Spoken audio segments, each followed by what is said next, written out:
Assalamualaikum. I am Amna Iftakhar and I am a clinical psychologist. Currently, I am working at Rainbow Obesity and Eating Disorder Center.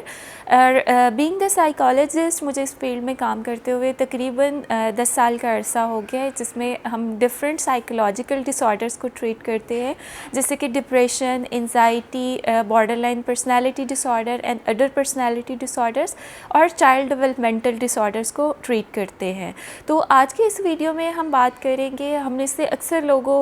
ने अपने इर्द गिर्द ये सुना है कि मूड स्विंग्स लोगों में बहुत ज़्यादा होते हैं या उनकी पर्सनैलिटी में जो है वो एक ठहराव नहीं है, वो एक वक्त में बहुत डाउन होते हैं और दूसरे वक्त में उनके मूड में बहुत एलिवेशन आ जाती है या बहुत एक्टिव हो जाते हैं। तो बीइंग द साइकोलॉजिस्ट जब हम इन चीज़ों को देखते हैं, इन पैटर्न्स को देखते हैं, तो एक ख़ास किस्म का डिसऑर्डर होता है जो कि हमने फिर देखना होता है कि क्या ऐसा तो नहीं है जो आपके मूड में एक तब्दीली बार बार रूनुमा हो रही है, कहीं वो किसी डिसऑर्डर की वजह से, किसी जहनी बीमारी की वजह से तो नहीं है। तो आज हम बात करेंगे एक साइकोलॉजिकल डिसऑर्डर जिसको हम बाइपोलर डिसऑर्डर बोलते हैं। अब बाइपोलर डिसऑर्डर बेसिकली एक मूड डिसऑर्डर है जिसमें दो तरह की जो एक्सट्रीम मूड्स या एक्सट्रीम इमोशंस होते हैं वो हम मरीज़ में देख रहे होते हैं। जिस तरह इसका नाम ही है बाई का मतलब होता है टू, पोलर मेन एक्सट्रीम्स के टू एक्सट्रीम्स इसमें जो होती है मरीज़ के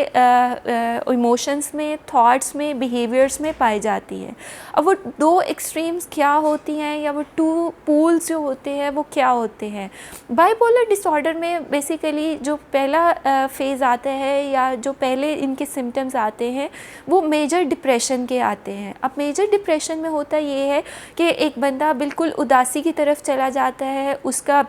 लाइफ से कनेक्शन जो होता है वो ख़त्म होना शुरू हो जाता है, फीलिंग ऑफ वर्थलेसनेस आ जाती है कि जैसे मैं बेकार हूँ, ज़िंदगी बेकार है, इर्द गिर्द की चीज़ें बेकार है। उसकी ज़िंदगी में से खुशी का, मोटिवेशन का, होप का जो एलिमेंट होता है वो ख़त्म होना शुरू हो जाता है। डिप्रेशन में जो बाकी अलामात होती है उसमें समटाइम्स लोग इतने नाउमीदी की तरफ चले जाते हैं कि वो सुसाइडल हो जाते हैं, अपनी ज़िंदगी को ख़त्म करने के जो होते हैं वो सोचने लग पड़ते हैं। फिर इसमें आपकी नींद बहुत इफ़ेक्ट होती है जिसको इंसोम्निया कहते हैं कि आप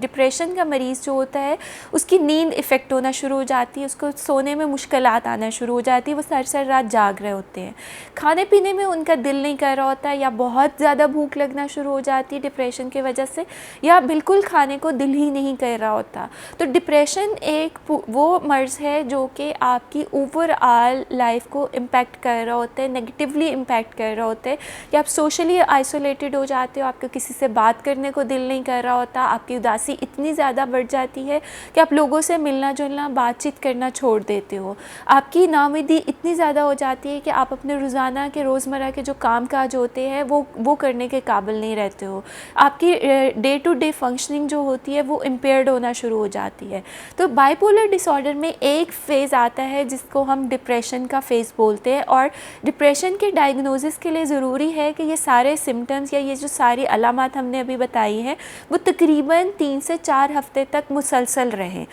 बाइपोलर डिसऑर्डर में डिप्रेशन के एपिसोड के बाद दूसरी एक एपिसोड आती है या एक दूसरा जो उनका मूड शिफ्ट करता है उसको हम बोलते हैं मेनिया। मेनिया में होता ये है कि आप डिप्रेशन के बिल्कुल ऑपोजिट चले जाते हो कि आपका मूड बहुत चेयरफुल हो जाता है। वही मरीज़ जो पहले डिप्रेशन का शिकार था अचानक बग़ैर किसी वजह के बहुत ज़्यादा खुश होना शुरू हो जाता है, लोगों से बहुत ज़्यादा बातचीत करना शुरू कर देता है, ओवर टॉकेटिव होना शुरू हो जाता है,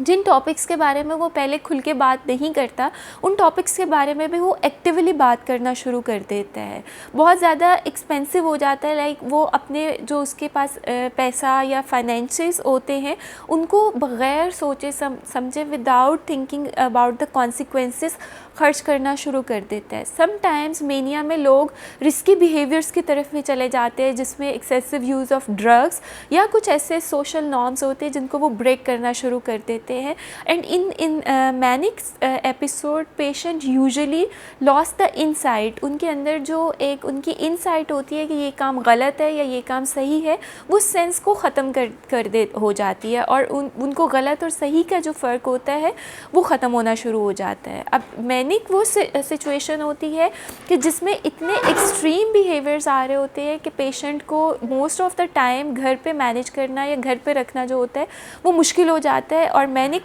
सिचुएशन में मोस्टली हॉस्पिटलाइजेशन जो होती है पेशेंट के साथ वो रिक्वायर होती है। अब मेनिया में दो टाइप होती है, एक हाइपरमेनिया होता है और एक हाइपोमेनिया होता है।